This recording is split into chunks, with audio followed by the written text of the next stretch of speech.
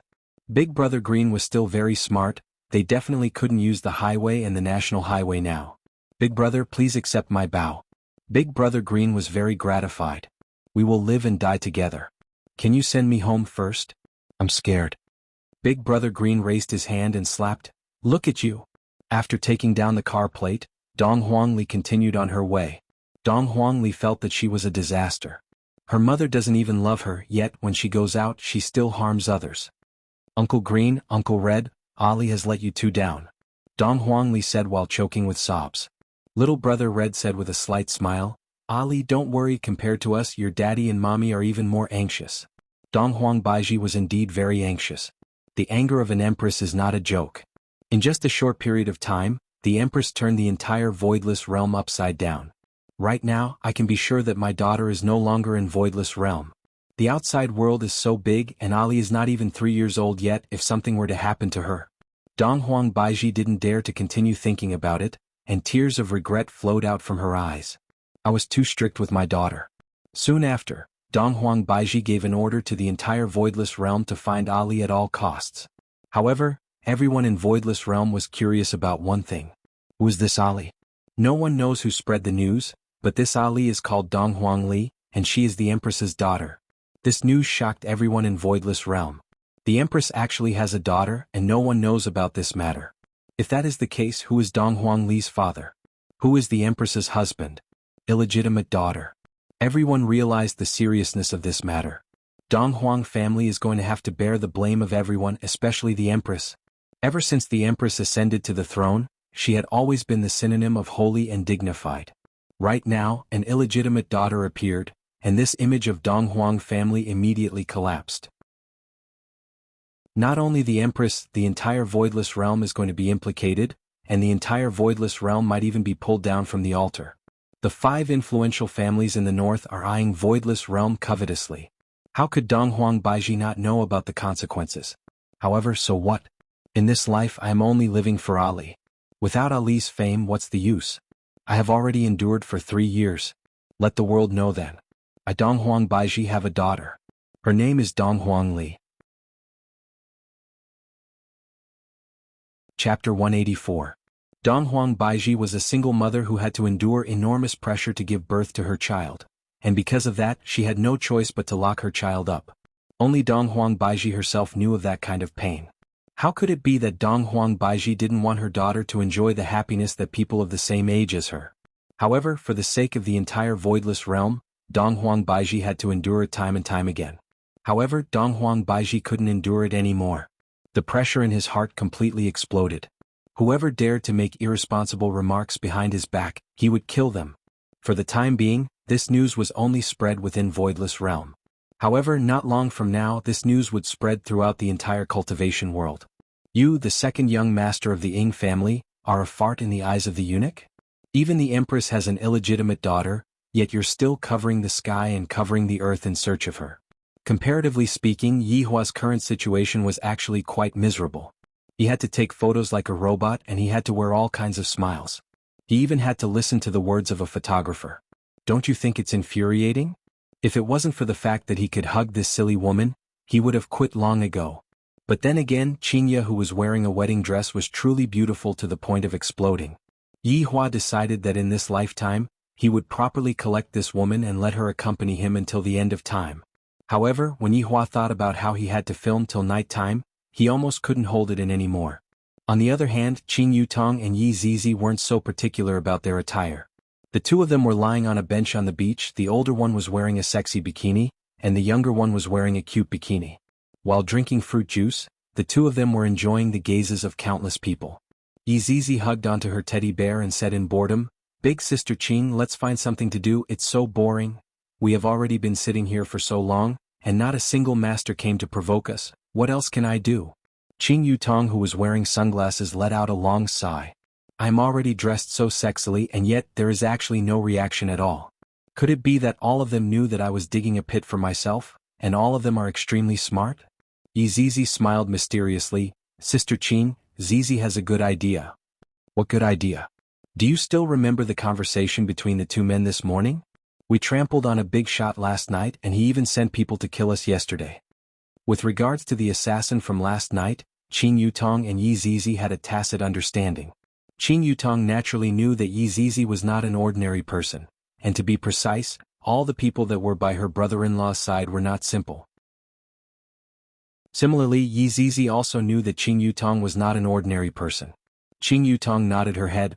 "I remember that assassin was really stupid, he had simply lost the face of the assassin world." Big sister Qing, I'm not talking about assassins." "Then what is it about?" "Sister Qing is so stupid. Let's go and find that idiot from yesterday." Yi Zizi already had a plan. It would definitely be fun. If it wasn't fun, it would be free. Qing Yutong came to a sudden realization, then hugged onto Yi Zizi. "My Zizi is really too smart. Woo woo woo, I'm going to suffocate to death." The surrounding people were dumbfounded. They really wanted to turn into a little Lolita and be pressed into the arms of a beautiful woman. Then, quickly think of a way. How are we going to get caught? Qing Yutong was already impatient. This is so exciting. Yi Zizi looked at Qing Yutong's development, then looked at her own and felt that it was so unbalanced.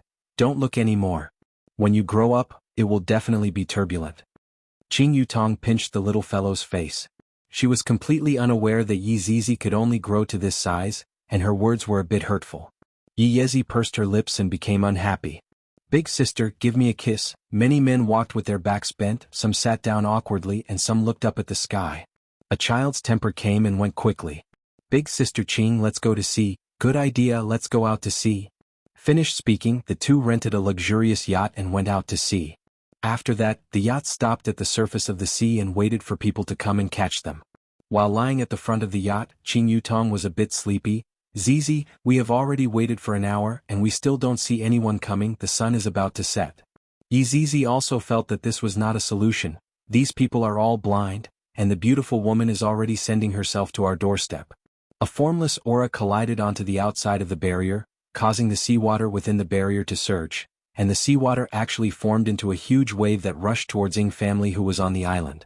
When the members of Ing family who were in the middle of a meeting felt the tremble of the barrier, their expressions changed greatly. Even the barrier did not tremble at all. "I didn't expect that the barrier would be so violent today." Ing Jingshan brought everyone and flew out of the meeting hall, and they could only see the huge wave that was 100 meters tall rushing towards them. This kind of situation caused everyone's scalp to go numb. Of course, they were only surprised that the sea that had not moved for 1,000 years actually gave rise to a huge wave. Ing Ho could be seen standing out, pushing both of his palms outwards, then shouted out loudly, "Protect!" All of a sudden, the surging huge wave slowly subsided, and the entire sea regained its calmness once again. Ing Jingshan felt that something was amiss. Too many things had happened in these 2 days, and every single thing was targeted at Ing family, and right now it even caused the barrier to tremble.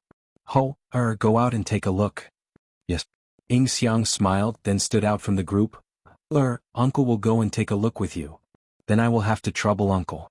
Ing Ho cupped his hands. He was very polite. After all, if he wanted to obtain the support of Ing family, then he had to satisfy the appetite of these members of Ing family. Zizi yawned. "Just now, I controlled my strength well. If I had used a bit more strength, that barrier would have been broken, and if the power did not disappear, the people inside the barrier would have died, and that would be meaningless." Suddenly, more than 10 figures appeared out of thin air. Zizi was overjoyed. "Big sister Qing, they are here, they are here." Qing Yutong, who had already fallen asleep, cried out in surprise, Where?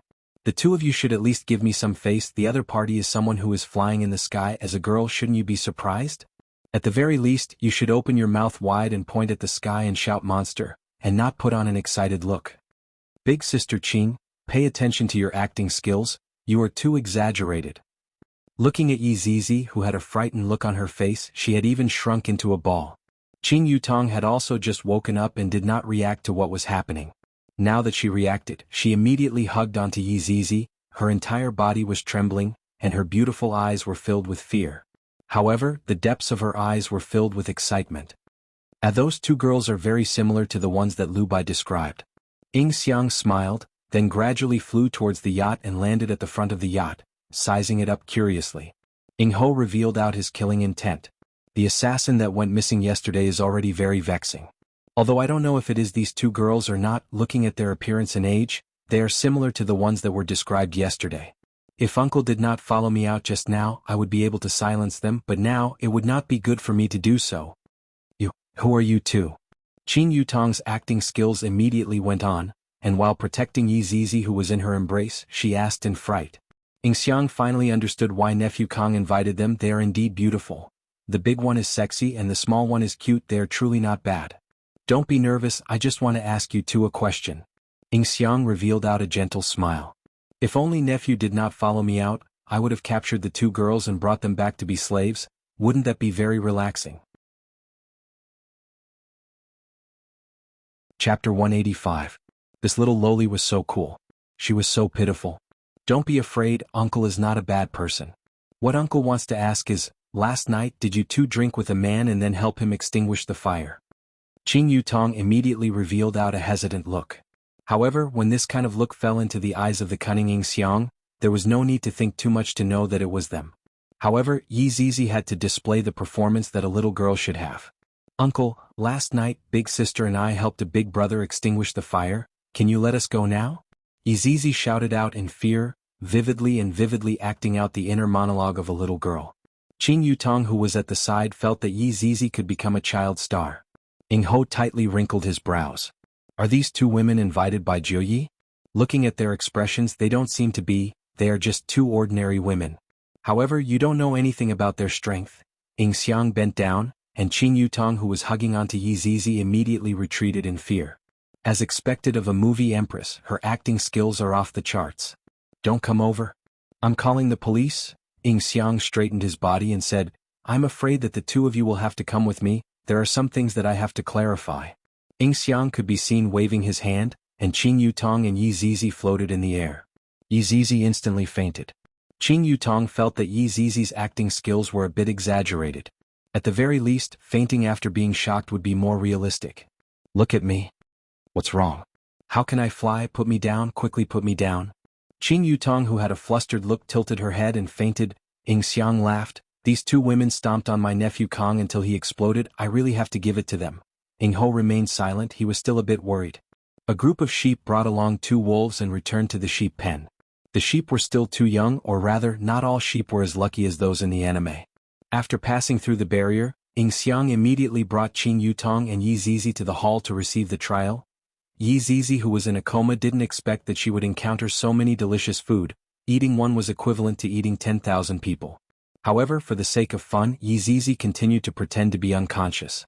Sometimes, it is quite interesting to tease the enemy, letting them be eaten while in despair. Haha, I am truly a genius. It's them? Ing Jingshan asked gravely. Ing Ho said in a deep voice, I'm not sure yet. I'll have to wait for my brother to come and confirm it. And wake them up and put the robe on them. Nowadays, the girls in the secular world are becoming more and more shameless. When Ing Jingshan went out to train in the past, which girl dared to dress like this? After draping a robe over Qing Yutong and Yi Zizi, Ing Ho woke them up. The two of them sat up in a daze.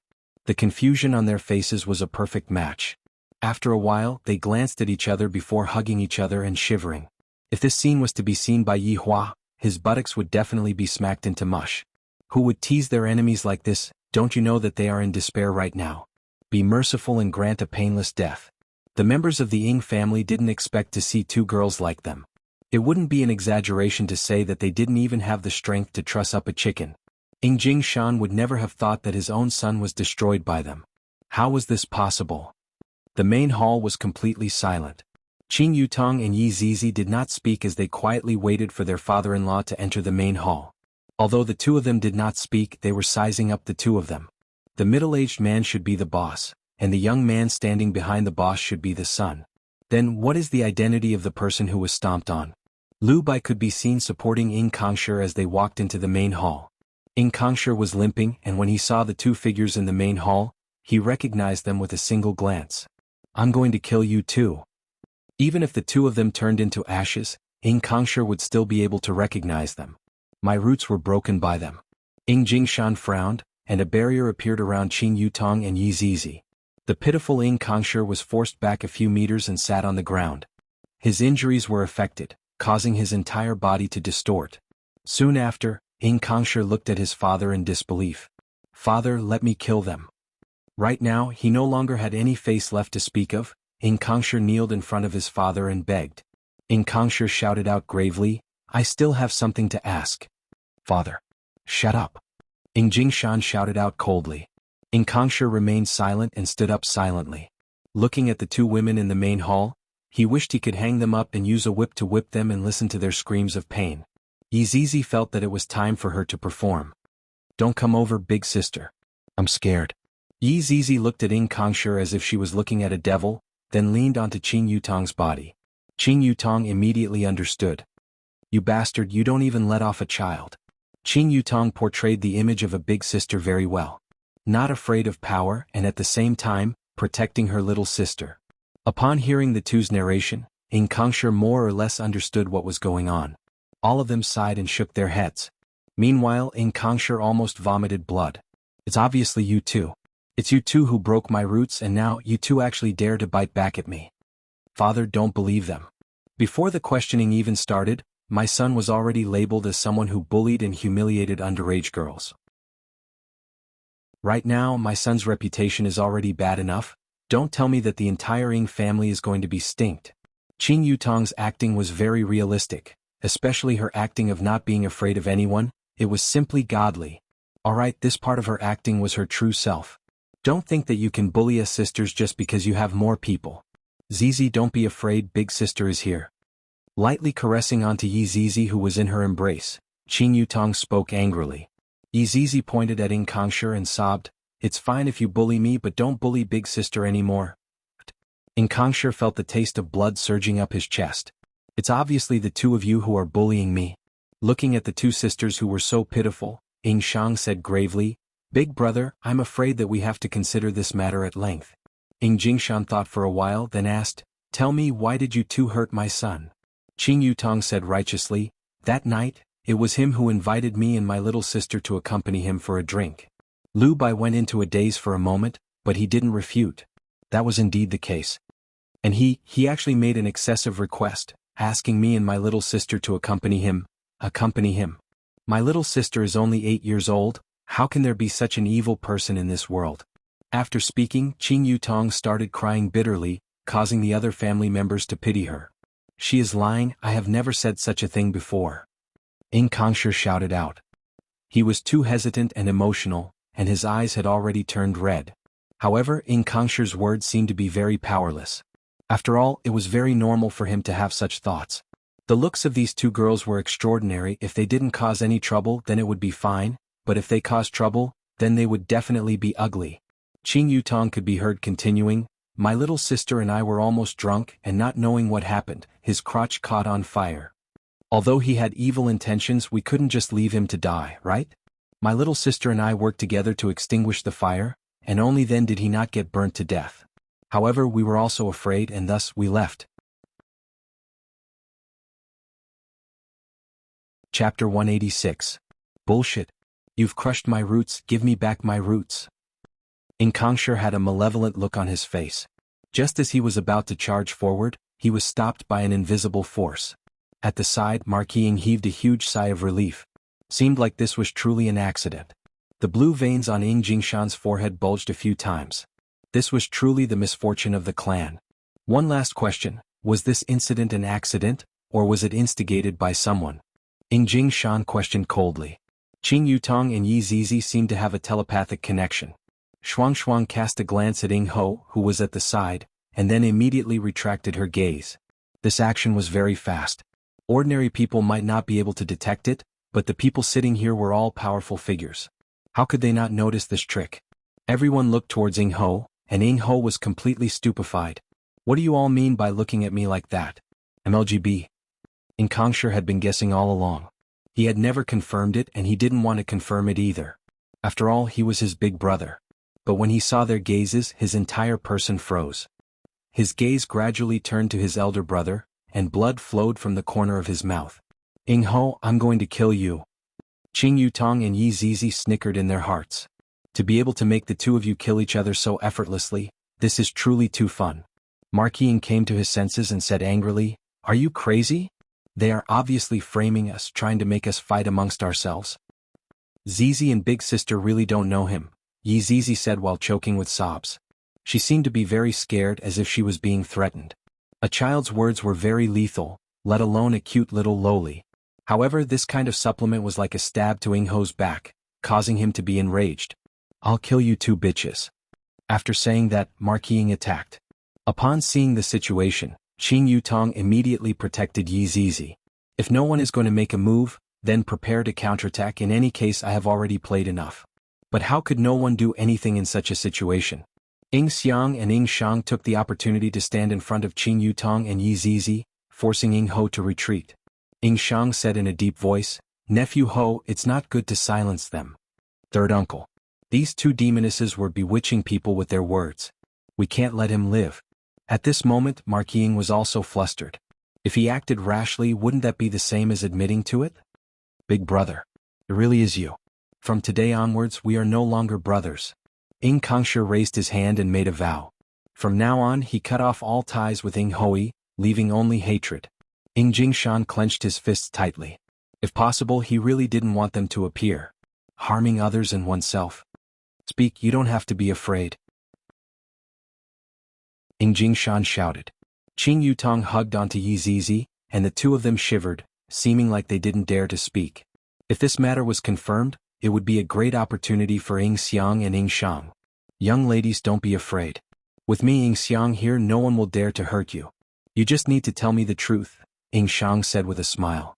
As an adult, Qing Yutong definitely can't speak carelessly. Right now, as long as I act well, they will definitely start fighting. At this time, it was Yi Zizi's turn. Really? Yizizi asked curiously with her eyes wide open. No one would question a frightened little loli's desire to live. Of course it's true. Ing Xiang smiled amiably. Ing Jingshan, who was sitting on the main seat, appeared very solemn. 2 unfilial sons. Both ruined in the hands of a woman. Yizizi wiped away her tears. This action of hers was too pitiful. Then, pointing at Ing Ho, she said, "This uncle gave big sister a large sum of money to let us dress sexily at the bar at night." "That's all?" Ing Xiang asked. Yizizi shook her head. "That's all." Everyone's expression changed greatly. This is a scheme that has a brain. Needless to say, the person who is able to come up with such a scheme is this eldest young master. Ing Xiang sneered, "Big brother, you have taught a good son. If this kind of matter were to spread out, where would our Ing family's face be?" Ing Xiang walked back and forth, slowly explaining the scheme to everyone. Nephew Kong would normally go to the bar at Three Seasons Hotel when he goes out. You calculated that on that night little brother would be happy and go out to drink, so you used money to bribe the 2 young ladies. Because you are very clear of little brother's character, he would definitely let the 2 young ladies accompany him to drink. The mission of the 2 young ladies was actually only an open scheme, they were only covering for that waiter. Following Ing Xiang's explanation, everyone fell into contemplation. There is nothing wrong with this. However, Ing Ho's expression became even more gloomy. Ing Xiang continued, "The people who went out to investigate discovered that everything about that waiter was fake, and that waiter disappeared on that very night. If my guess is correct, the one who did it should be that waiter. However, the 2 young ladies are benevolent, so of course they also made a huge mistake. As for why Lu Bai was controlled, there is no need for me to say much, right?" Lu Bai suddenly looked at Ing Ho. What a vicious man. However, Qin Yutong and Yizizi were laughing so hard in their hearts. Benevolent, this phrase is so professional, I didn't expect that you would be able to see through it. The entire hall was filled with an oppressive aura. Ing family's biggest taboo was to harm one's own brothers, even if it was a power struggle, one's life must not be harmed. However, all of the family members were hoping that Ing Ho's crime would be confirmed, that way the position of the family master would be vacant. As for why I didn't kill him, it should be because nephew Kong didn't want to do that. After all, he is a blood brother and furthermore killing him is even more ruthless than killing him. After finished speaking, Ing Xiang's aura suddenly erupted as he shouted loudly, "Am I right?" "Bullshit. I just wanted to kill him." The entire hall was silent. Ing Xiang's aura that suddenly erupted was to attack Ing Ho's willpower. Ing Xiang's strength was also stronger than Ing Ho's, and as expected, Ing Ho, who was caught off guard, lost his judgment for a short period of time, causing Ing Ho to speak the truth. However, the truth was indeed frightening enough. He actually dared to kill his younger brother. Ing Xiang said gravely, "Seems like that waiter's mission was to kill nephew Kong, and those 2 girls had indirectly saved nephew Kang's life." Right now, even Qin Yutong and Yizizi were stupefied. This plot seems to have been extended infinitely. This is really a case of brothers killing each other. This is so awesome. This is much more entertaining than a TV drama. Who is it? Why aren't you quickly thanking us? If it wasn't for us, it would not be possible for you to be standing here right now. However, Qin Yutong thought to herself, from the looks of it, Jiuyi seems to have an affair with this man. This is a bit interesting. I reckon that this Jiuyi has an even bigger secret that I can slowly unravel. Ing Jingshan's head was buzzing, his eldest son was actually jealous to the point of killing his younger brother. If it wasn't for a freak combination of factors, his youngest son would have already lost his life. "Big brother, we are also very sad that something like this happened, but without rules, nothing can be accomplished," Ing Xiang said, not giving any face to Ing Jingshan at all. In actuality, for a family like Ing Jingshan's, if they were to be slightly caught by others, they would definitely die without a complete corpse. Chapter 187. Although these 2 women were talking nonsense, he really wanted to kill them. The funny thing was that he had been tricked. He was really stupid. Ing Kongshi knelt in front of his father and said furiously, "Father, Marquis Ing has violated the family rules. Father, please punish him accordingly." Hearing Ing Kongshi's words, all the clan members stood up and cupped their hands. "Clan head, please punish them according to the clan rules." Marquis Ing knew what the outcome would be. Rather than waiting for death, he might as well run. Marquis Ing instantly dashed out. This kind of thinking was really stupid. But given the current situation, there was nothing he could do. The clan members easily grabbed onto Ing Ho, then kneeled beside Qin Yutong and Yizizi. Ing Ho glared angrily at the 2 women beside him. Yizizi suddenly made a face at Ing Ho and said, Lu. This time around Mark Ying was completely enraged. He wanted to get rid of these two women with all his might. However, the result was self-evident, and it was even more certain that it was the truth. I'll kill you all. I'm going to kill you. Mark Ying's face twisted, and his eyes revealed an ominous glint as he roared at the two women beside him. Ing Jingshan maintained his silence. How could he not feel pain in his heart? A single sentence from the Empress had actually caused the brothers of the Ying family to turn on each other, and the clan members had even wanted him to kill his son for the sake of the position of clan head. How ironic. The greatest irony. One day ago the clan members were mad with jealousy. The eldest son had become the clan leader, and the youngest son was married to the Empress. How glorious was that? However, one day later the youngest son had been trampled to death, and the eldest son even wanted to kill his younger brother. This was a great humiliation. Such a turn of events surprised the clan members, but they also found it funny. This was a rare opportunity. In fact, the culprit is sitting in the hall. It's just that you're blind. However, it had to be said that Qin Yutong and Yi Zizi had truly saved Ing Kongsher's life. Otherwise, Jiu Yi would have definitely poisoned Ing Kongsher. Konger. Yu He, who was weak, could be seen running in from outside of the door, and when she saw her two sons kneeling on the ground, tears immediately flowed down like rain. What are you all doing? Get up, all of you. What misunderstanding can't be solved? Yuha shouted painfully. Ing Xiang said faintly, Sister-in-law, your eldest son wants to kill his younger brother. This is a violation of the family rules. What? Impossible? How could Ho-er kill Kong-er? This is impossible, Ho-er. Tell me. Yuha shook her son. Her voice was hoarse. She had cried for a long time because of her youngest son. But now she was told that her eldest son wanted to kill her younger brother. It was like a bolt from the blue. Kneeling on the ground, Mark Ying was too ashamed to face his mother. He lowered his head and refused to answer. Yuha ran to her youngest son and cried, Konger, you listen to me the most. How could your brother want to kill you? There must be a misunderstanding. Quickly plead for your father. Ing Kongsher didn't look at his mother. Instead, he lowered his head and said in a deep voice, Mark Ying got what he deserved. He will be punished according to the family rules. Yuha sat paralyzed on the ground in disbelief. The elder brother wanted to kill the younger brother, and the younger brother even wanted to punish the elder brother according to the family law. What? How could a good family change like this in one day? Jingshan, quickly say something. You can't kill Ho-er, he's our child. Yuha knelt in front of her husband and begged. No one said anything because the outcome had been decided. Hearing his wife's pleading, how could Ing Jingshan not want to save her? But sitting in his current position, how could he save her? What could he use to save her? Jingshan, I beg of you, if you want to kill Ho-er, then let me die in place of my son. In the end, Yuha didn't do anything wrong. She only wanted to save her child. However, marrying into this kind of family, one would be able to enjoy the comfort brought by power, but at the same time, one would also lose a lot. Mom? Hearing her eldest son's call, Yuha, who was begging, felt her heart shatter.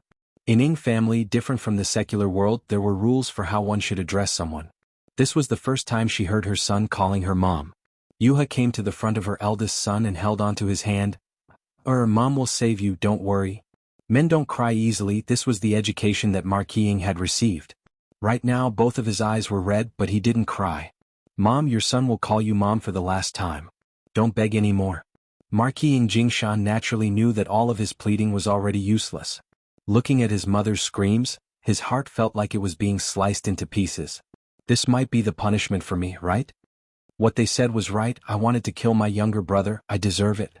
Forget about your son. Your son is unfilial, unable to bring you face. I have let down the ancestors of Ing family. Please accept 3 kowtows from your son. Thank mom for raising me. Mark Ying Jingshan could be seen opening his mother's hands, then moving backwards a bit, bowing to his mother. Bang. Mark Ying Jingshan's forehead fiercely knocked onto the ground.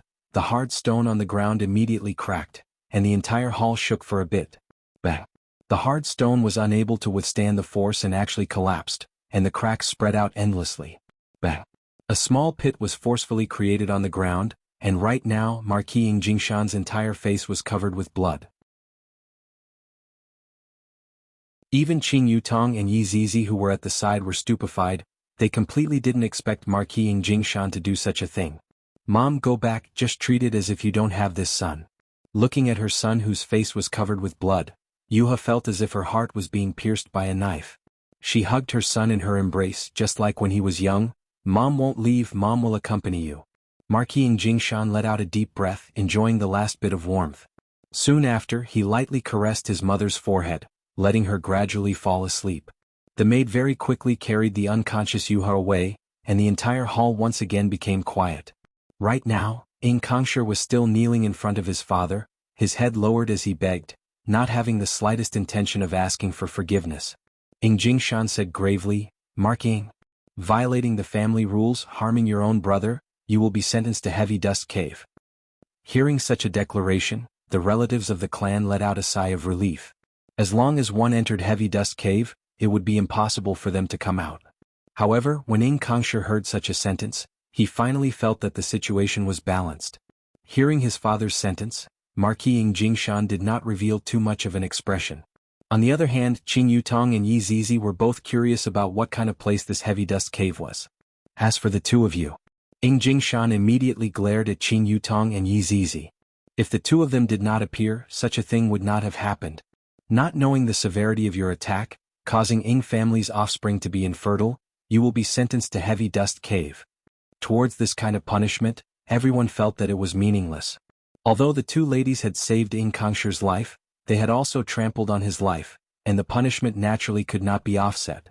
However, the punishment of being sent to Heavy Dust Cave was indeed a little heavy, so it would be better to just straightforwardly behead them. Jingshan had nowhere to vent his anger, and Qing Yutong and Yi Zizi could only be said to be innocent bystanders. However, other than being frightened, the two of them were also curious about Heavy Dust Cave, and wanted to go and see what exactly was inside. The two of them appeared to be very fearful and at the same time respectful. Chapter 188. Something like being sent into the Heavy Dust Cavern was a huge matter for the entire family. All of the members of the family were present, including the guards. Qing Yutong and Yi Zizi curiously looked at that family head who was praying to the heavens. It seemed like only by praying to the heavens would he be able to be at ease. Sister Qing, are you afraid? If you are, let's charge out right now, Yi Zizi whispered. Qing Yutong muttered, don't, let's go in and see what it is. That's what I was thinking too. Yi Zizi was now incomparably curious about Heavy Dust Cave. Was there a big monster inside? I really like fighting monsters. This Heavy Dust Cavern was located at the back of the island. From the outside, this cavern seemed to extend to the bottom of the sea. From time to time, a chilling aura would seep out from within, making people shiver. After the worshipping ceremony ended, Jingshan took one last look at his son. Then he turned around and shouted, enter the cave. The guards escorted the three of them towards the Heavy Dust Cavern. When Ho passed by his younger brother, he said in a low voice, take good care of Mom. Kangshir coldly looked at his elder brother who wanted to kill him and did not say anything. The guard urged in a low voice, and the three of them slowly walked into the Heavy Dust Cave. Immediately, cold air assaulted them, and the temperature instantly dropped below zero. Since he had already walked in, there was no need for him to continue acting. La la la la, so fun. Yi Zizi swung the teddy bear in her hand and skipped down the seemingly bottomless staircase. Zizi, slow down a bit, don't fall, Qing Yutong warned. Yi Zizi ran over again and smiled sweetly, I know. The two of them glanced at Ho who was standing silently at the side. They felt that this was a very strange situation. This was a good opportunity for them to kill someone. After a long time, Qing Yutong and Yi Zizi finally couldn't endure the fire of gossip in their hearts anymore. Hey, why didn't you kill us? Qing Yutong asked curiously, and Yi Zizi waited for the other party's reply. Ho, whose face was covered in blood, laughed coldly, being killed by me is too easy for you. Being killed by Zhongqin is the most painful. Why should I make a move and let you die so easily? What is this heavy dust? You guys seem to be very afraid of it. Yi Zizi asked curiously. She hugged little Teddy with both her hands and her face was filled with questions. Ho snorted coldly, mocking their ignorance. Heavy dust is an ancient ferocious beast. It's incomparably cruel and has been suppressed by the family for thousands of years. Yi Zizi waved her little hand and exclaimed, wow, an ancient ferocious beast. Just thinking about it makes me excited. Your sister has already gone crazy. Ho laughed. Qing Yutong spread out her hands, I haven't even seen what an ancient beast looks like yet. In actuality, she had even eaten the meat of a prehistoric beast before, And even though she ate the meat of an ancient ferocious beast, it was still not as good as a prehistoric beast. After a while, the three of them reached the end of the staircase. It seemed quite spacious, but it was pitch black. Moreover, it was incredibly cold and gave off a powerful might. Ingho sighed deeply. "I'll wait for you on the other side." With that, he walked into the darkness. Brr. A roar sounded out, and within the roar there was even Ingho's counterattack. However, not even a second later, the entire world once again became silent, and Qing Yutong could even hear the faint sound of chewing. Yi Zizi shook her head. "You could have lived, but you chose to die. Even if you waited there for a lifetime, you wouldn't be able to see me." Qing Yutong smiled, then took out a stone from the system and threw it towards the sky. The stone was instantly illuminated. The two of them saw what the so-called heavy dust looked like. It had a lion's head and a crocodile's body. It seems that this is a hybrid product. "This is the ugliest and weakest ancient beast that I have ever seen." Yi Zizi muttered. "This is truly an eyesore. I didn't expect that an ancient beast would actually be this ugly." Qing Yutong couldn't bear to look on anymore. The two of them indeed had good taste in aesthetics. Heavy dust was actually quite awe-inspiring. Its body length was close to 300 meters, and when it stood up, it was roughly 10 floors tall. The fur below its neck was like golden thorns that were incomparably sharp. The defense of the scales on its body was extremely high, and wanting to break through its defense was not an easy task. The main point was its 4 huge claws that were flickering with a cold light. In front of heavy dust, Qing Yutong and Yi Zizi were just like a black dot, and they seemed so insignificant. Heavy dust could be seen slowly crawling over, and every time it moved, the entire cave would tremble. Ancient beasts all have intelligence, and these two weak humans actually dared to ignore this beast and even turn their faces to the side. "Don't think that just because you two look good, this beast will spare your life." Roar. Heavy dust let out a loud roar, and its aura soared into the sky. This is definitely a move that is used to scare little kids. Even Ing family who was outside of the cave heard heavy dust's roar, and apart from being shocked, they also sighed in admiration. Unexpectedly, an even louder roar rang out from within the cave, and a berserk aura swept out from within the cave, causing the altar to collapse. Ing Xiang said gravely, "This heavy dust has become a bit more powerful. What kind of joke is this? That roar just now was Yi Zizi's." When it comes to roaring, Yi Zizi has never been afraid of roaring before. However, heavy dust, who was still awe-inspiring just a moment ago, was actually hiding at the corner of the cave and shivering. Just like an injured kitten, heavy dust buried its head into its chest. In actuality, Qing Yutong was also quite frightened by Yi Zizi's roar. Yi Zizi's ability is not ordinary, and that lowly voice of hers couldn't have turned on a voice changer, right? Alright, you guessed it right. La la la la la la, it's time for Ultraman to beat up little monsters. Yi Zizi waved the teddy bear in her hand and bounced over to the front of heavy dust, then stretched out her leg and kicked onto heavy dust's sharp claws. "Big sister Qing, quickly come over. This beast is actually painted with black nail polish, so coquettish." "Heavy dust, you are lying. These are all natural black nails, okay? Don't think that just because you are powerful you can slander a good beast." Qing Yutong walked over, then let out a breath and said, "Black nail polish doesn't look good. How about we paint it red?" "Sure, Zizi likes red." Heavy dust's heart was filled with despair. While speaking, the two really started painting their nails, and they were definitely not joking. "What are you being shy for? Put down your nails a bit, you won't even be able to paint it. That claw over there, you are acting like a little girl, you really haven't seen the world yet." Heavy dust. Under Qing Yutong and Yi Zizi's ridicule, heavy dust wished that he could die from despair. "They are simply inhumane, painting the sharp claws that I am most proud of into a dazzling red color, and even made me wear contact lenses. I really want to die." Qing Yutong clapped her hands. "Zizi, do you feel that it is prettier?" Looking at heavy dust, who had a wronged look on his face, Yi Zizi hugged onto the teddy bear and said, "Won't you know after taking a look?" That makes sense. Zizi is really smart. Quickly give big sister a kiss." After speaking, heavy dust hugged onto Yi Zizi and fiercely kissed onto her. Big sister Qing, you salivating monster." Heavy dust buried his head. "I'm still a child." Chapter 189. Heavy dust, who was originally lying motionlessly on the ground, slowly stood up. His gaze was no longer filled with despair. Instead, he wanted others to feel despair. The humiliation he had suffered here would be returned by others. Brr. The heavy dust drilled up the stairs like a machine. Countless rocks rolled down one after another. The entire cave was about to collapse. Just now, when Qing Yutong undid the seal, her motive was very simple. and that was to let Heavy Dust out to play. After being locked up for such a long time, Heavy Dust's intelligence would soon become retarded. "Sister Ching, let's go up and play." "All right." The two of them held hands and followed behind Heavy Dust. From time to time, Yi Zizi's sweet laughter could be heard. However, this laughter made one's hair stand on end. At this time, the people of Ying family were sitting in the main hall, discussing about the next clan head candidate. Ying Jingshan was furious in his heart. His son had just died, and they couldn't wait to choose the next clan head. Suddenly, the entire hall began trembling, and the faces of the Ying family immediately turned pale with fright. This aura, Heavy Dust. Ying Shang couldn't believe his eyes. How could Heavy Dust have escaped? The entire island was shaking as if there was an earthquake, and the Heavy Dust emitted a baleful aura that struck fear into the hearts of all who smelled it. Ying Jingshan did not have the slightest bit of hesitation as he shouted in a deep voice, "Activate all of Ying family's ancient godly items. We must continue to seal Heavy Dust and not let it escape." In the face of danger, the entire Ying family was united. Otherwise, they wouldn't have become one of the three giants. When Heavy Dust broke through the hole, it immediately roared towards the sky, as if it was telling the people of the world that their time of death had come. It was going to use its red claws to crush them.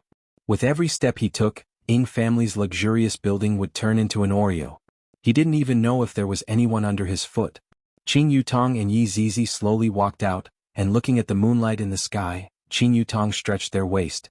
"Big sister Qing, hug me, I'm tired." Yi Zizi stretched out her arms, indicating that she did not want to move anymore. Qing Yutong carried Yi Zizi up. Let's go and watch the big monster fight against Ultraman." "Right, what time is it? If big cousin finishes taking the wedding photos and finds out that we're not there, then we're finished." Qing Yutong took a look at the sky. "I didn't bring my phone with me, and looking at the sky, it should still be early." "Big sister Qing, remember what you said, little fellow, you only know how to shift the blame to others." Qing Yutong pinched onto Yi Zizi's little nose, causing the latter to laugh heartily. At this moment, Heavy Dust was like a war machine. Half of the Ying family's buildings had been razed to the ground, and everyone in the Ying family started to attack Heavy Dust. The weapons in their hands flashed with all sorts of colors, and anyone could tell that they were cheap weapons. "Big brother. This Heavy Dust is very strange, it seems to be very violent." Ying Shang held a long spear in his hand. The long spear was black in color and was surrounded by lightning. Ancient godly item.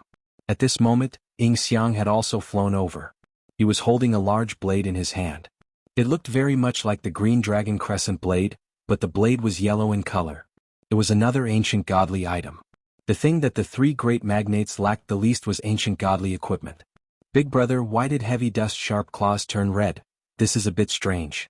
Ying Jingshan also felt that it was strange. Why did it feel like those sharp claws were painted with nail polish? "Alright, let's not talk anymore.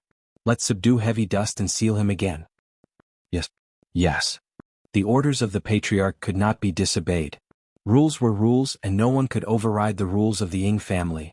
Yi Zizi, who was nestled in Qing Yutong's embrace, pouted her mouth. The little fellow doesn't seem to be a match for them. "And the weapons in their hands are very powerful," Qing Yutong said. The two hid at a remote place and watched the battle. "I didn't expect that Ying family's foundation would be this powerful. If they were to be given a bit more time, they would be able to seal Heavy Dust once again." The two watched the battle for another 10 minutes, and Heavy Dust was already on the verge of collapse. Facing against Ying family's frenzied attacks, Heavy Dust was unable to hold on any longer. They are too much of a bully, a few thousand people against one. In actuality, Qing Yutong hated those people very much. Comparatively speaking, that Ying Ho could still be counted as a man. Yi Zizi snorted, "Big sister Qing, let's go and help those little monsters, they are too pitiful." "Alright, let's let them experience what true despair is." Qing Yutong loosened up her muscles and bones. "I can finally have a big battle." Just as the two were preparing to enter the battlefield, Yi Zizi's expression changed. "Big sister Qing. Wait. Don't go." Yi Zizi retracted her usual smile and shouted out sternly. Qing Yutong turned her head around and asked curiously, "What happened, Zizi?" "Big brother is here." Yi Zizi's face collapsed as she thought about where she should hide.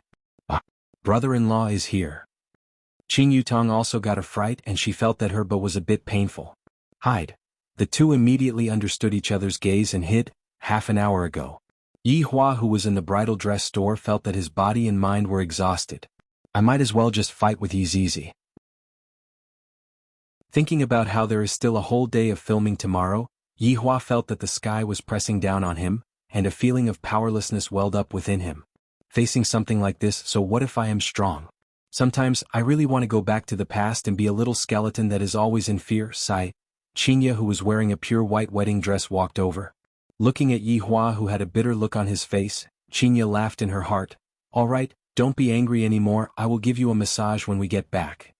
Don't think that I will be able to calm down just by saying a few nice words. Yi Hua said gravely. Today I have changed at least 10 sets of clothes, and right now I am even wearing a bright red suit, even my leather shoes and socks are red in color. Do you think that I am a male prostitute? Qinya could be seen walking to Yi Hua's side, then bending down and lightly kissing onto Yi Hua's cheek. Is this okay? The boy who was dragging the wedding dress behind Qinya was stupefied. This woman in front of me is so beautiful, yet she is actually trying to curry favor with a man, and even took the initiative to give him a kiss. Needless to say, this man's family has a mine and a lot of mine. Yi Hua pursed his lips.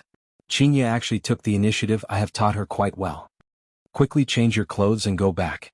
Yi Hua said petulantly. Qinya stretched out her index finger and hooked onto Yi Hua's chin, then blinked her beautiful eyes and said sweetly, little darling, wait for me. Yi Hua looked blankly at Qinya, who was leaving. This woman is really makes me. Yi Hua doesn't even know how to describe what he is feeling right now. She actually dares to take liberties with me. Later on, when we get back, just wait and see how I will take care of you. Although that was what he said, the corner of Yi Hua's mouth was still quite honest. Suddenly, Yi Hua seemed to have heard a light roar, causing Yi Hua to be very curious. Who is walking a ferocious beast in the middle of the night? It was normal for Yi Hua to be able to hear heavy dust's roar. After all, heavy dust was not very far away from Yi Hua. Adding on to the excitement of heavy dust breaking out from the ground, heavy dust's roar was very loud, and thus heavy dust's roar was transmitted into Yi Hua's ears. Of course, other people would not be able to hear heavy dust's roar. Even if Xiaoyi was called over, Xiaoyi would not be able to hear heavy dust's roar.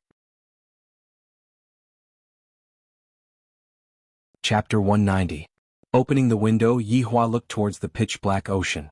From that direction he could still sense the existence of Yi Zizi. As expected, she is looking for something to do, and there are quite a lot of people in the ocean. After pondering for a while, Yi Hua decided to call Wei Chang and Lai Gu over for a meeting. Arriving at the toilet, Yi Hua closed the door and began summoning his two subordinates. Wei Chang and Lai Gu instantly arrived. Subordinate pays respect to your honor. Subordinate pays respect to your honor. Yi Hua said faintly, stop kneeling, the floor is dirty.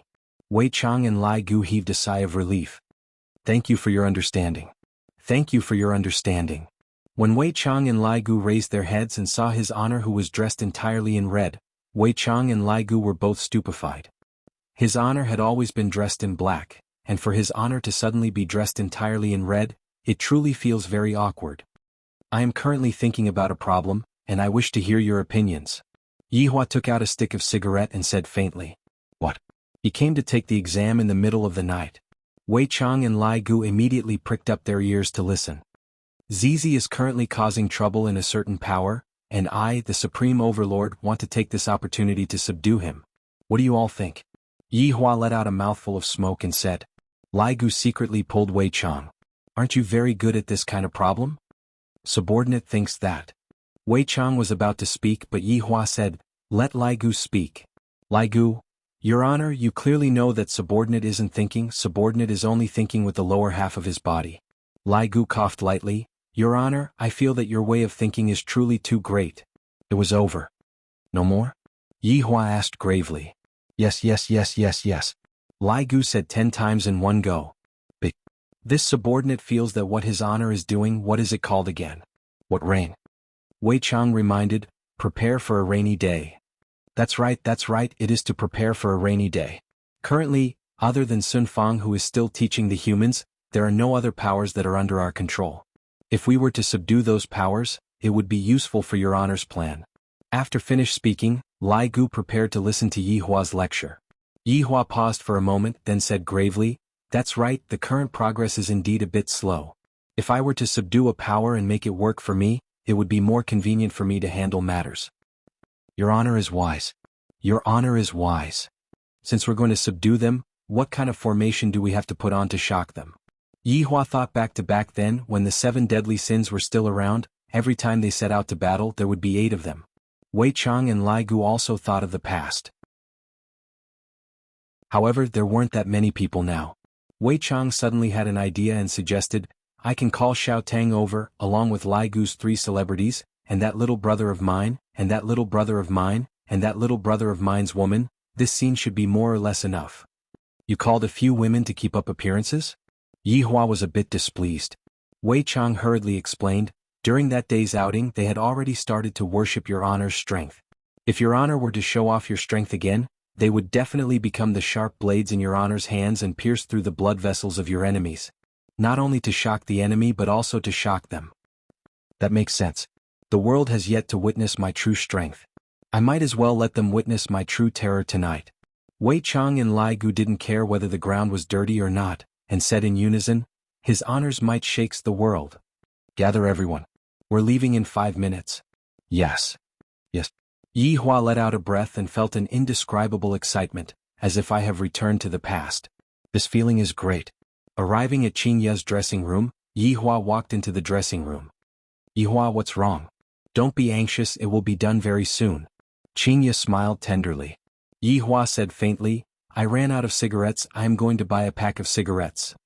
And I will wait for you here. Be careful on the road, pay attention to the cars. Qing Ye warned. Yi Hua smiled lightly and pinched onto Qing Ye's nose. Pay attention to the cars, so what if I crash into them? Walking into the toilet once again, Yi Hua's figure had already appeared on the surface of the sea. Taking a deep breath, Yi Hua took out a stick of cigarette and lit it up. Within a certain hotel in Sanya City, Death Mage and Sun Fang were currently lying on the bed and playing games. Right now they were playing games as much as they wanted to. Just as they were playing, Death Mage received his master's command. His honor is going to make a big move. F***K. His honor's big move will definitely cause blood to flow like a river and bones to appear. What? And he is going to bring along this woman who is beside him. Are you for real? Time was of the essence and there was no time for Death Mage to think too much. Grabbing onto Sun Fang's fragrant shoulder, Death Mage let out a cackling sound. Imperial translation, quickly change your clothes, don't wear your pajamas anymore, I will bring you to meet his honor. This time Sun Fang was really confused. She frowned and said, What are you doing? You're hurting me. Death Mage immediately started typing on his phone. Looking at the anxious look on Death Mage's face, Sun Fang felt an indescribable nervousness. What kind of matter could make Death Mage so anxious? He flashed his phone. I'll bring you to see the master. Hurry up and change your clothes. Change into that waiter's clothes. Sun Fang was confused and asked curiously, Aren't you the boss? GGG, Royal Translation. I'm not your boss, hurry up and change your clothes. The anxious Death Mage forgot to type again. When Sun Fang saw the words that Death Mage had typed out, her entire body became unwell. Isn't he the boss? Instead, it is someone else's underling's underling. Then who was his boss's boss? Sun Fang immediately went to find a waiter's uniform and hurriedly ran back. Death Mage hugged onto his woman, then stepped into the black void. On the surface of the sea, Yi Hua was smoking a cigarette. Wei Chang could be seen being the first to arrive, and he appeared with Tang Wei. Wei Chang was still wearing that black maid attire, just that Tang Wei's current expression was a bit off. A bit of fear could be seen on her face. Subordinate pays respect to your honor. Wei Chang knelt down in the void and shouted out loudly. Tang Wei was startled, then immediately knelt down in the void and shouted out, Subordinate pays respect to your honor. Yi Hua didn't say anything and the two of them didn't get up either. Very quickly Lai Gu arrived as well. He brought along Still Yi, Wen Xia and Bai Xiaojun. The 4 of them knelt down in unison and shouted out loudly, Subordinate pays respect to your honor. The 3 women didn't even dare to breathe loudly. Just a moment ago when they found out about the boss's identity, their souls were simply about to be scared out of their wits. At this moment, Death Mage could be seen appearing at the scene as well, just that he was standing slightly behind Yi Hua. Subordinate pays respect to your honor, pays respect to master. Sun Fang was a bit dazed. Looking at the person who was kneeling down in the void, she felt a bit dizzy. Death Mage immediately pulled onto Sun Fang. What are you standing there foolishly for? Quickly pay respect to master. Sun Fang knew what Death Mage meant and she imitated everyone. Subordinate pays respect to your honor. Yi Hua puffed out a mouthful of smoke, then said calmly with his back facing everyone, Everyone stand up. The 8 people behind Yi Hua slowly stood up and stood according to their positions. Chapter 191. Sun Fang was a little nervous. Death Mage was such a powerful skeleton, yet he was only standing at the back. No, I'm the last one. Just how strong was the man in front of her? Yi Hua flicked away the cigarette that was in his hand, and the cigarette but just so happened to land on the barrier, causing the sparks to burn out a round hole on the barrier. The group of 9 stepped into the barrier, and the surface of the sea once again fell into silence. The winner. Jingshan looked at the dying heavy dust and let out a heavy breath. How are the casualties? Xiang hurriedly said, 711 people died and 2,732 were injured. *CK. Jingshan could not help but swear. There were only about 10,000 people in family, and this number included the guards and maidservants. 711 people had died today. What a heavy loss. Moreover, it had injured more than 2,000 people. As expected of an ancient ferocious beast, its strength was indeed formidable. Looking up at the vast Milky Way, Jingshan said in a deep voice, take good care of the dead, treat the injured as soon as possible, and carry out the construction work at the same time. Also, continue sealing heavy dust. Yes. Xiang replied. Just when everyone thought that everything was fine, a round flame suddenly appeared in the night sky. It was very eye-catching and everyone in the family raised their heads to look up. After a moment of shock, the family members immediately became vigilant. He held the ancient godly item tightly in his hands. The enchantment in the void fell like a piece of glass and then 9 people walked in. The man at the very front was dressed in red, looking quite festive. Could it be that he just got married? The enchantment slowly healed. Looking at the 9 people in the sky, the clan was shocked. They were actually able to break through the barrier so easily. How was this possible? Who dares to trespass? An armored warrior shouted out. However, before he could finish speaking, his entire body turned into a pool of blood. The people of the family were dumbfounded. That warrior had just made a great contribution in the battle against Heavy Dust Mountain. His strength was clear to see. He didn't expect to be instantly killed. Moreover, the one who attacked was standing at the back of the group, a black-robed man with a sickle in his hand. That's right, it was Death Mage. He was currently raising his hand. The entire family fell silent. They felt that these people were even more terrifying than Zhong Qin. Qing Yutong and Yi Zizi who were hiding below looked upwards. Big cousin is so pretentious. Brother-in-law is indeed the act-tough king. Xiang who had a fiery temper held onto an ancient godly item and rushed straight towards Yi Hua. However, Yi Hua did not even take a look at Xiang as he silently took out a stick of cigarette and lit it up. Eat my blade. The ancient godly item in Xiang's hand immediately emitted a bright golden light, illuminating the entire night sky. Meanwhile, that long blade let out an excited tiger's roar, as if it wanted to devour everything in the world. Death Mage clenched his fist. Bang! Xiang, who had an extraordinary aura, turned into a mist of blood on the spot. The ancient godly item fell from the sky and stabbed into the ground. Boom! The entire island shook and it could be seen just how powerful the ancient godly item was. However, none of the 9 people in the sky went to pick up the godly item. It was as if the ancient godly item was trash in their eyes. Death Mage who was standing at the back of the 9 people instantly killed 2 people, causing everyone to be stupefied. It would have been fine if he had insta-killed that warrior. However, insta-killing family's second brother, who possessed an ancient godly item, was something that no one could accept. Jingshan and the other family members didn't dare to rashly make a move anymore. Since Death Mage was able to insta-kill the person who was standing at the back of the 9 people, just how strong would the person who was standing at the front be? Yi Hua exhaled out a mouthful of smoke, and the smoke that he exhaled out slowly drifted towards the weakened Heavy Dust. Heavy Dust who was lying on the ruins smelled the smoke, and his 4 limbs that were originally unable to move began to gradually wriggle. Soon after, Heavy Dust suddenly stood up. Brr. Heavy Dust let out a long howl, then bent his front leg and bowed towards Yi Hua. Right now, the hearts of family's people were collapsing. So many people had died just to defeat Heavy Dust. However, with just a breath from Yi Hua, Heavy Dust who was on the verge of death immediately came back to life as if he had been injected with a stimulant. Is he still human? Yi Hua could be seen raising his hands.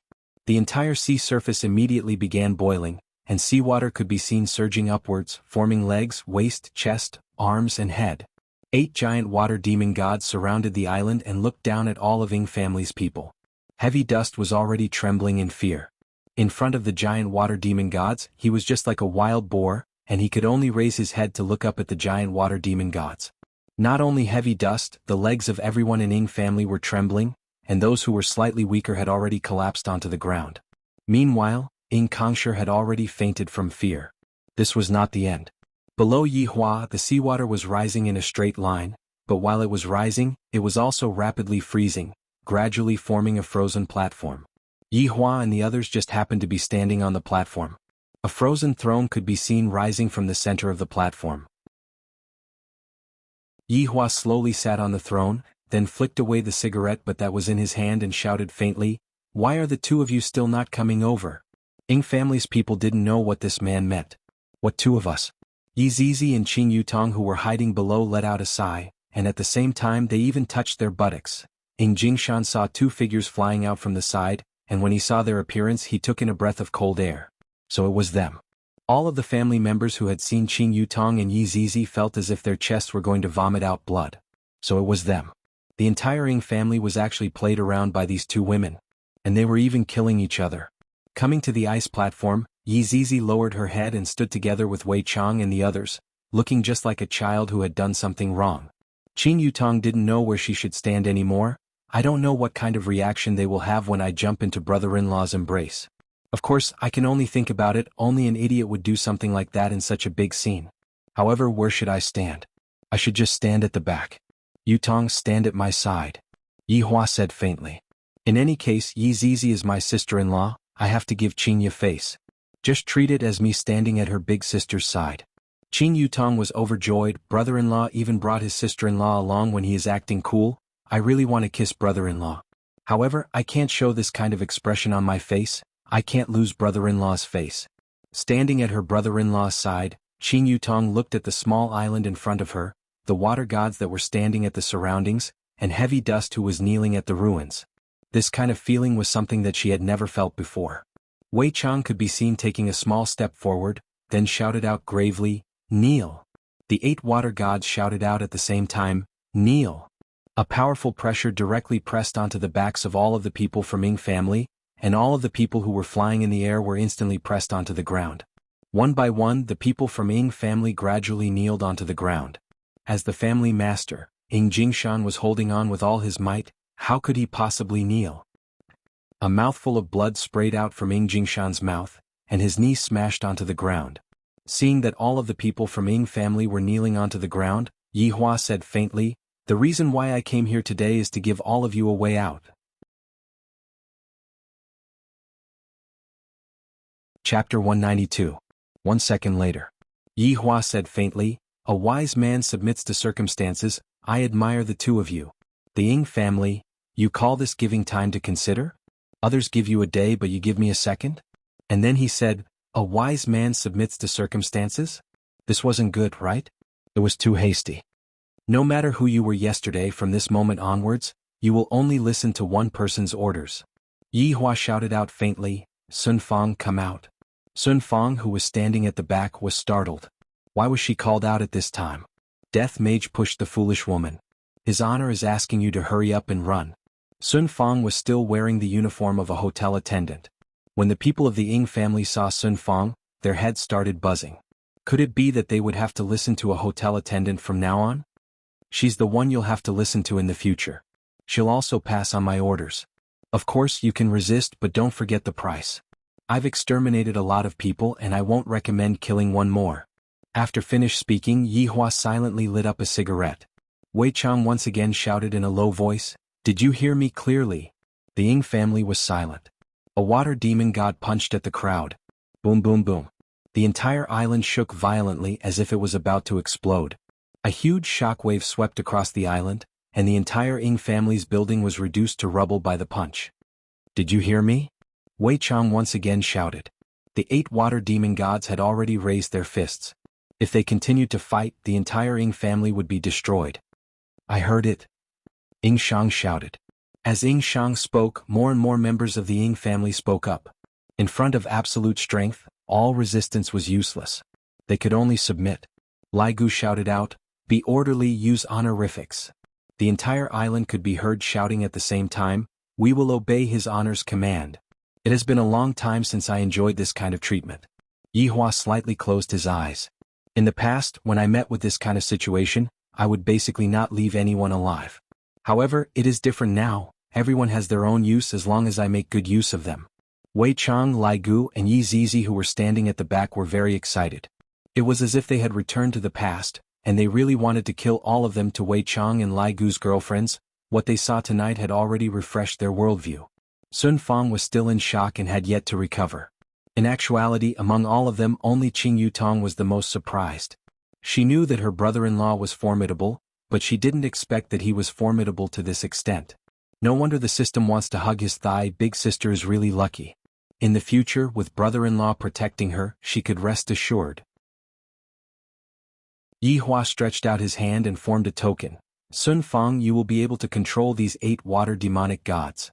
And that cat? If they disobeyed, they would be killed.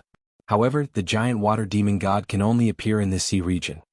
Death Mage immediately signaled with his eyes. If not, if his honor gets angry and kills you, where am I going to find a wife? Of course Sun Fang knew the rules. She knelt on the ground and received the token with both hands. You all can still live your lives as usual, just that, you all have to listen to her. Yihua emphasized for the last time, then snapped his fingers and all of them disappeared. The 8 giant water demon gods also turned into seawater, and the ice ceiling throne also quickly melted. If not for heavy dust still kneeling down, everyone would have thought that they were dreaming. Looking at the ancient godly item that fell not far away from them, Ying Jingshan's expression was a bit sluggish. To them, ancient godly items are indeed trash. At this moment Yihua and the others arrived at the surface of the sea, and soon after Yihua said faintly, everyone disperse, do what you are supposed to do. Death Mage suddenly said, Your Honor, subordinate wishes to assist Sun Fang. Proved. Thank you, Your Honor. Death Mage was worried that Sun Fang would not be able to suppress this Ying family by herself. With me here I can be at ease. It wasn't easy for me to get a wife, I can't let her die just like that. Sun Fang stood at the side. Although she didn't understand what Death Mage was saying, she felt that it was related to her. Your Honor, subordinate will be leaving first. Lai Gu said respectfully. Yihua waved his hand and Lai Gu's 3 women said respectfully, Your Honor, subordinate will be leaving first. Soon after, Wei Chang brought Tang Wei and left, while Death Mage brought Sun Fang and entered the barrier once again. Yi Zizi pulled onto Qing Yutong, and the 2 prepared to sneak away. What are you 2 doing? Yihua shouted gravely. Yi Zizi pouted her mouth, then immediately raised her butt. Qing Yutong let out a sigh. Brother-in-law teaching sister-in-law a lesson is right and proper. Thus, Qing Yutong learned from Yi Zizi and raised her butt. Yihua originally wanted to say something else, but he didn't expect that the 2 of them would be so self-aware. Alright. Clap, clap, clap, clap. Immediately sounds of pain rang out. After quite a while, Qing Yutong and Yi Zizi held onto their butts and followed behind Yihua. I hit too hard, my butts are all swollen now. Alright, what kind of family is this? Yihua asked. Qing Yutong rubbed onto her butt, then said with grievance, we don't know either. And Zizi doesn't know either. Yihua let out a breath, I was still too casual. If the people from Ying family found out about this, they would probably cry themselves to death in the toilet. Using violence to subdue me, yet I don't know who I subdued. Do you want to know about the 3 big powers? Yutong, come over. Yihua called out. Brother-in-law, you really can't hit her anymore, look, her butt is all swollen. Yihua laughed lightly, don't mess around in the future. Also, don't tell your big sister about this matter. Yihua said seriously. It's better to take it slow with my identity, I'm afraid that Qing Yu won't be able to accept it immediately. What? Qing Yutong was confused. Yihua let out a long sigh, I'm afraid that your big sister will feel inferior. After all, I am truly too outstanding. Qing Yutong, brother-in-law, can you not act cool? Yihua immediately raised his hand, and Qing Yutong was so frightened that she hid behind Yi Zizi. Do you understand? I understand, I won't tell big sister, but brother-in-law, you have to find a chance to tell big sister too. Yihua naturally knew that. Back then, when he tried to tell her that he was a cultivator, although he didn't show it, he was still able to feel that Qing Yu was feeling a bit inferior. If he were to tell her that he was a cultivator immediately, she would feel that she was useless, and then have other thoughts in her mind. After arriving at the hotel, Yi Hua suddenly recalled that his wife was still at the wedding dress shop, and hurriedly returned. Big Brother's ability to act cool is getting more and more formidable. He is actually telling us to go and be his foil.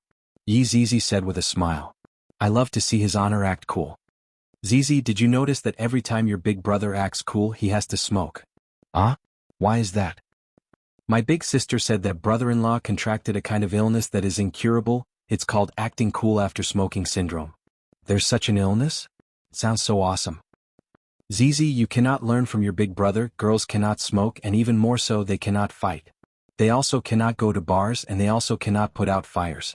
Big sister Qing, what are we going to wear to the bar tonight? I feel that pink lowly attire suits you very well. What should I wear then? Sailor Moon Warrior. Chapter 193. Yi Hua hurriedly ran to the bridal dress shop, only to see that Qinya had fallen asleep while leaning on the sofa. This foolish woman doesn't even know that I should go back first. After changing his clothes, Yi Hua lightly carried up his woman. Furthermore, it was a princess carry. Qinya pursed her lips, then wrapped her arms around Yi Hua's neck. You are back. If you are tired, why don't you go back and rest? Yi Hua said lightly. I was waiting for you. I was afraid that you wouldn't be able to find me. Yi Hua laughed. How could I not be able to find you? Qinya smiled tenderly and buried her head onto Yi Hua's chest. Qinya felt sweet in her heart. Many things had happened in the Ying family in the past 2 days. It could be considered a calamity. Fortunately, it was contained. However, Sun Fang's first order was that no one was allowed to spread what happened tonight. Otherwise, the entire clan would be exterminated. Death Mage was standing right behind his woman, looking at her giving out orders one after another. Why is that back view of hers becoming more and more enchanting the more I look at it? Especially when he saw her scolding others, it was really beautiful. The rebuilding of the Ying family was going on intensely. Sun Fang had been a sect leader before, so she knew how to manage things. Actually, all she had to do was to keep these family members in check. After giving the order, Sun Fang and Death Mage found a place to lean against each other and started playing the game. In actuality, Sun Fang had forgotten one thing. The token that she had in her hand was able to control 8 giant water demonic gods. These giant water demonic gods were summoned by Yi Hua, and their strength was far above Death Mage's. As long as Sun Fang was willing, she would be able to kill Death Mage at any time. However, for some unknown reason, Sun Fang seemed to have chosen to forget about the matter regarding the giant water demon god, and was still using her own method to get rid of Death Mage. At this moment in Long Inn City in a leisure bar, Wei Chang brought Tang Wei and appeared in the toilet of the bar. Tang Wei was still very shocked. That scene just now seemed like something out of a sci-fi movie. That gigantic water man almost destroyed the island with a single punch, and this was just one. His honor is too formidable. When I think about how I had to send a love letter to his honor, I feel so embarrassed. Uncle Wei, it's already so late, I'll go to your house to sleep. Tang Wei tiptoed and said shyly. She was still in a state of excitement and really wanted to do something shameful with Uncle Wei. Wei Chang patted Tang Wei's head. Did you forget that Uncle Wei has a car? Uncle Wei can send you back. Tang Wei, Uncle Wei was the most honest man she had ever met. After walking out of the toilet, Tang Wei pulled onto Wei Chang. Uncle Wei, they are still there? Wei Chang abruptly slapped onto his own head. I forgot to tell his honor about this matter. Lil Tang, do you want to change? I'll go ask them what they want. Okay, Uncle Wei. Wei Chang walked out to the hall outside and saw a man and a woman sitting on a booth. The two of them had grave expressions, as though they were making a big decision. Sorry, this restaurant is closed now. Wei Chang revealed a professional smile. The man had a guitar case beside him. It seemed to be very important to him. I want to see Black Robe. The man directly stated his purpose. That's right, he was Xiao Yi. The woman beside him was Shu Nan.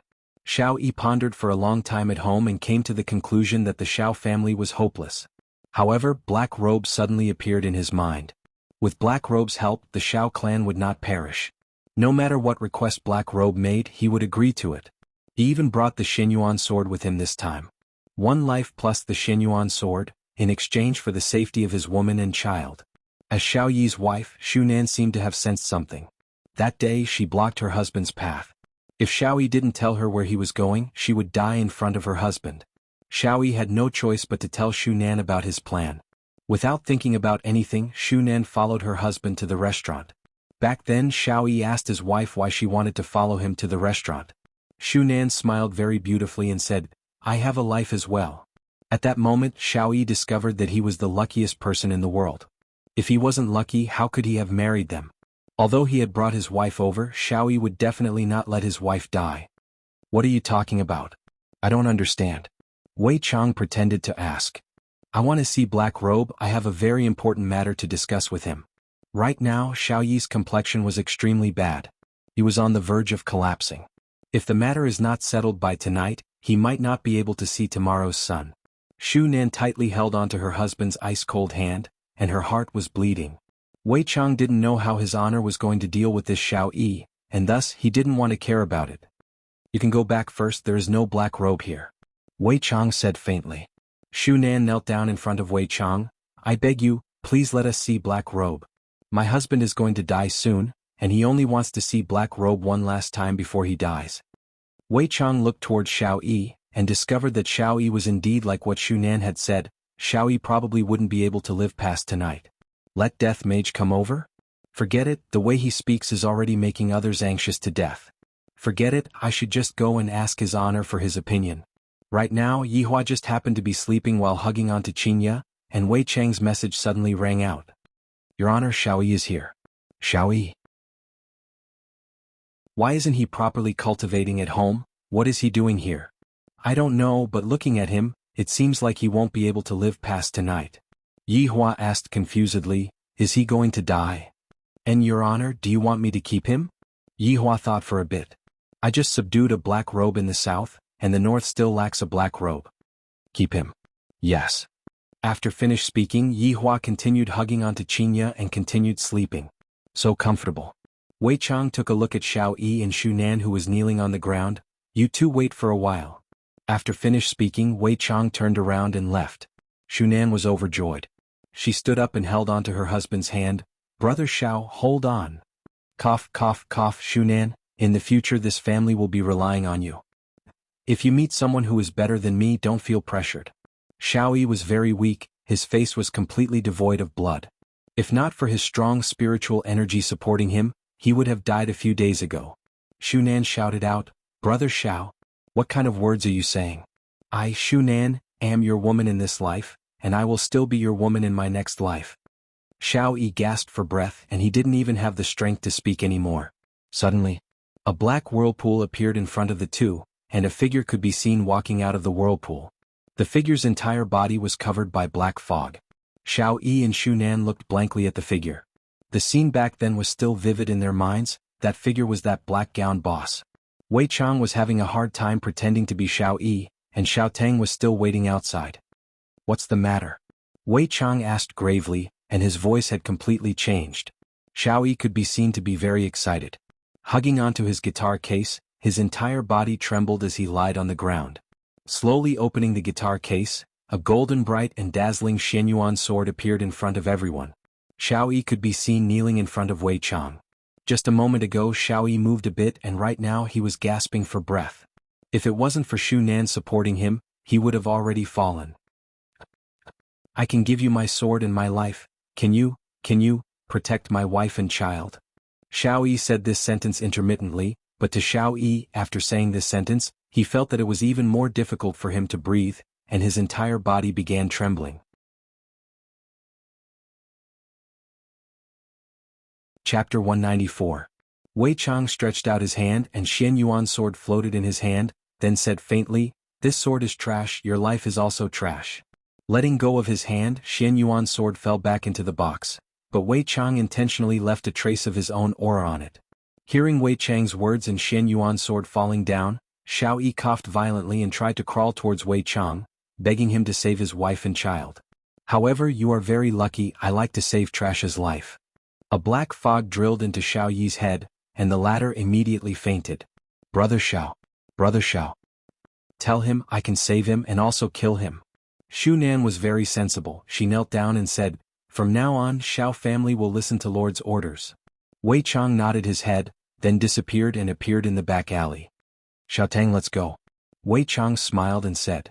And Tang Weiwei smiled gently. In the leisure bar, Shu Nan was currently checking her husband's pulse, and finally let out a sigh of relief. Her husband's pulse is stable, and his aura is even more vigorous than before. This person is too powerful to actually be able to save a person who is about to die. Shunan helped Xiao Yi to a seat and waited patiently for 10 minutes. Wu Shunan went into a daze. Why is brother Xiao crying? Isn't this a woman's specialty? Where am I? Xiao Yi raised his head and asked in a daze. Shunan's heart sunk. Did something happen? Brother Xiao, look at me. Shunan pressed onto Xiao Yi's cheek and asked nervously. Xiao Yi, who was in a daze, suddenly smiled and hugged onto his woman. Shunan was startled for a moment and punched fiercely. You bastard, you scared me to death. I will beat you to death. Xiao Yi hugged onto the woman tightly, and after a long time he said gently, Shunan, thank you. Brother Xiao. Listening to that powerful heartbeat, Shunan was finally at ease. All right, let's go back. Xiao Yi stood up and looked at Shen Yuan's sword that was on the ground. His expression didn't change much as he closed the box and picked it up. Brother Xiao, are we leaving just like this? Shunan took a look at the surroundings and asked confusedly. Xiao Yi nodded and a black mist flashed through his black eyes. And there are still many things waiting for us to do. I want to see how many people want to betray me. Shunan nodded. It was a miracle that they had escaped from death this time. Even so, it would be even more dangerous next. Everyone stared at the Shenyuan sword in Brother Zhao's hand. Brother Xiao seemed to be planning to continue pretending to be sick to lure out those hidden enemies. This was good. Just like that, a miraculous day passed. The Ying family, one of the three giants, sank into a sea of pain, while the Xiao family, an ordinary family, had a day of great joy. This incident was enough to prove that luck was really important. He was not lying. Alright, I was lying. In actuality, everything is within Yi Hua's control. The next morning, Yi Hua was once again pulled up by Qinya. Of course, Qinya only managed to pull Yi Hua up after pulling him up for an hour. Qinya didn't know whether to laugh or cry. Such a grown man is actually dawdling on the bed, and he still won't get down without kissing me a few times, acting shamelessly. Yi Hua, who was pulled out of bed, was in a very bad mood. Since I, the Supreme Overlord, am in a bad mood, there is definitely someone else who is going to be out of luck. Qing Yutong and Yi Zizi were two unlucky fellows. Today they were filming an outdoor scene. They were definitely tired. Even if Qing Yutong and Yi Zizi wanted to run away, they wouldn't be able to. Their butts were still hurting. However, this pair of bridesmaids was indeed interesting. This outdoor scene was almost as good as a celebrity's autograph signing session. Other than the cameraman, there was also a group of people taking photos of the bridesmaids. After all, the man was handsome, the woman was beautiful, and there was also a little lowly. This combination was too good. 2,500 kilometers away, there was an even more miserable scene. Big brother, do we really have to do this? Little brother Red asked sorrowfully. Big brother Green took a puff of his cigarette, then looked at little Ali, who was standing at the side, and said gravely, Sell. 3,000 RMB, are you really going to sell it? That's right, Big brother Green had the idea of selling the car. This Wuling Hongguang was bought by me using all of my savings. Although I bought a second-hand car for 30,000 RMB, and all of them were used to transport goods, if I don't sell it now, what am I going to eat? Big brother, let's go and get the money. Big brother Green stretched out his hand and slapped. Are you stupid? If I were to go and get the money, wouldn't I be exposing my position? This is possible as well? Little brother Red asked puzzledly. Nonsense. Once I withdraw the money, the bank will know where to withdraw it. Then we will be surrounded. That's how it is on TV. Why don't you grow a brain? Little brother Red pouted his mouth. Who in the world would think about such things when watching TV? Hey, are you still selling this car? The boss of the black shop shouted impatiently. This car was not bad, and he could earn a few thousand if he sold it. Big brother Green hastily said, Sell. Dong Huangli could be seen walking to Big brother Green's side, then pulling onto the corner of Big brother Green's clothes. Uncle Green. Big brother Green, who originally had a stern face, turned around and smiled. Ali, what's wrong? Uncle Green will treat you to McDonald's. Uncle Green, Ali doesn't want to eat McDonald's anymore, it's not delicious. Dong Huangli was naturally able to tell that her two uncles didn't have any money. How could it be possible for them to go and eat such expensive food?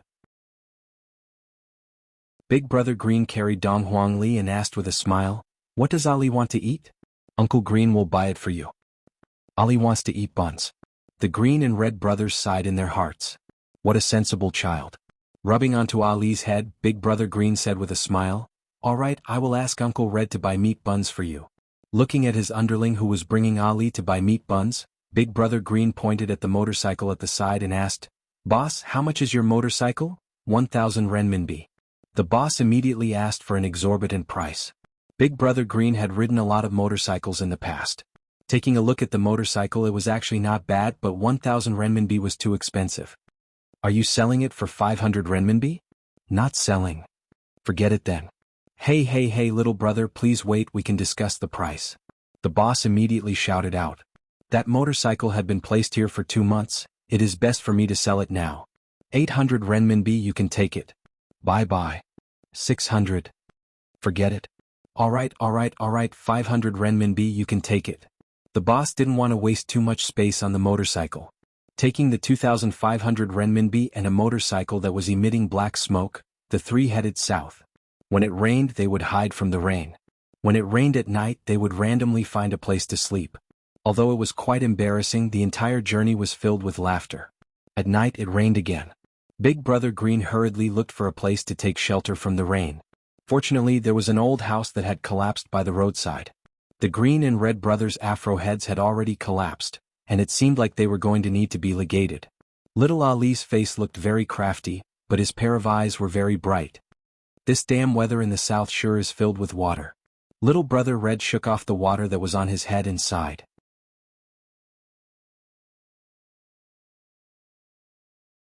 Chapter 195. Ali rubbed onto his stomach. "In actuality, I am very hungry." "Ali isn't hungry," Dong Huangli said, then moved her body closer to the fire. After interacting with Ali for the past few days, the Green and Red brothers knew Ali's personality. She was especially caring and considerate. Dong Huangli stood up, then walked to the back of Big Brother Green and said with a smile, "Uncle Green, you have been riding a motorcycle for an entire day, Ali will give you a massage." "Thank you, Ali. I'm not tired at all. I'm in high spirits." Actually, Big Brother Green's shoulders were aching, and he felt that his shoulders were about to be dislocated.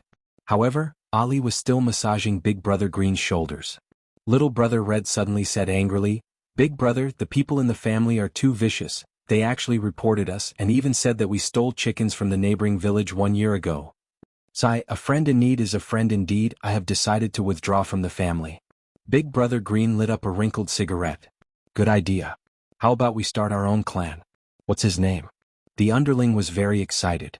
Big Brother Green spat out a mouthful of smoke and said indifferently, "Let's call it the Buried Love Clan." *CKME. What a good name. It's deep, artistic, and creative. "In that case, Ali wants to join as well," Dong Huangli said with a smile on her face. Big Brother Green said with a smile, "It's fine if you're just a brat, we'll talk about it when you grow up." "If Ali wants it, our Burying Love family already has 3 members, who is going to be the boss?"